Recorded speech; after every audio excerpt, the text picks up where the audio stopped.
Welcome to another episode of Traffic Island. I'm your host, Linda Roy. You see their names on the memorial signs along the highway, at overpasses, bridges, and traffic islands, the brave veterans who sacrificed their lives for our country. Follow me as we profile the veterans behind the names you see on the signs. Let's not forget them. If there ever was a soldier who lived the Army values, it was Chaplin Duvall. Here's a guy who was a Catholic priest from the city of New Bedford, was part of the 104th Infantry Regiment. And as we know, there was no man's land. It was an awful area. Men were wounded, and Chaplain Duvall would crawl through no man's land and save several wounded soldiers and return them to safety. Father John B. DeValles was a Catholic priest who founded the first Portuguese parochial school at Espiritu Santo Church in Fall River, Massachusetts, and later served with distinction as a U.S. Army chaplain during World War I.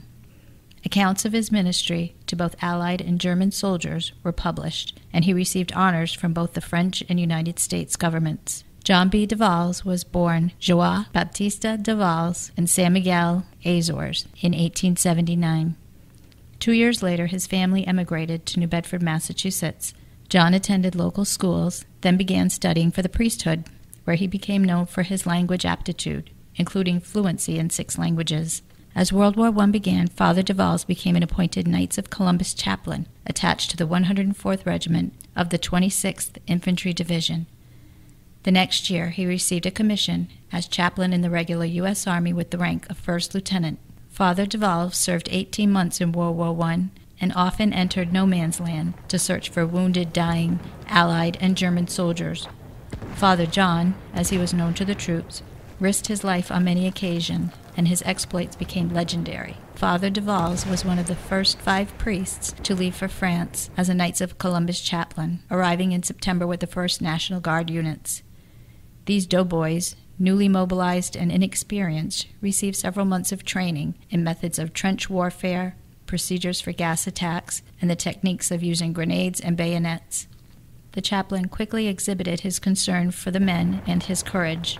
On May 11, 1918, while still in reserve capacity, his unit came under heavy shelling.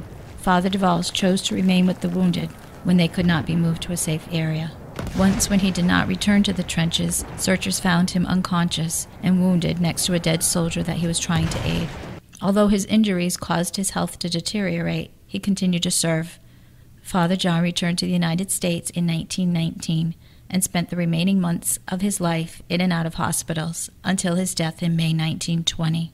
A funeral was held on May 15, 1920, at St. John the Baptist Church, which was led by Reverend James E. Cassidy. Soldiers, clergy, and citizens attended. Commanding Officer General Clarence R. Edwards placed the Distinguished Service Cross on DeValles' chest, as the medal had not arrived from Washington before his death. General Edwards said of Father DeValles, "I knew men as brave, but not braver than Father DeValles." Flags were at half-staff and stores closed for half an hour in tribute. Following the ceremony, a military and civil procession escorted his body to St. Patrick's Cemetery in Fall River, Massachusetts, where he was interred with full military honors. A beautiful granite monument to the war chaplain stands at his burying place.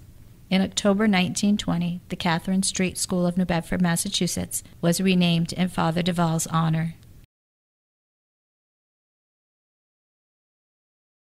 3, 2, 1.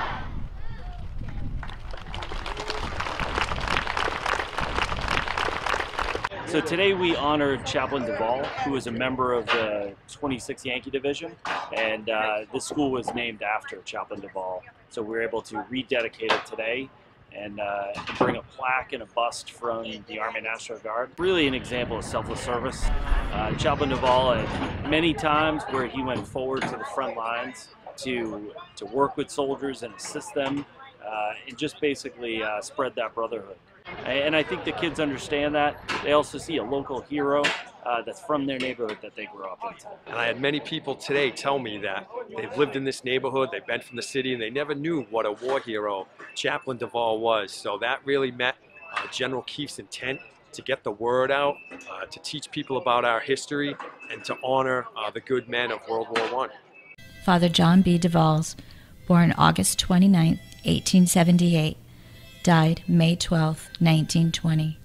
He was 41 years old. Father John DeValles, thank you for your service.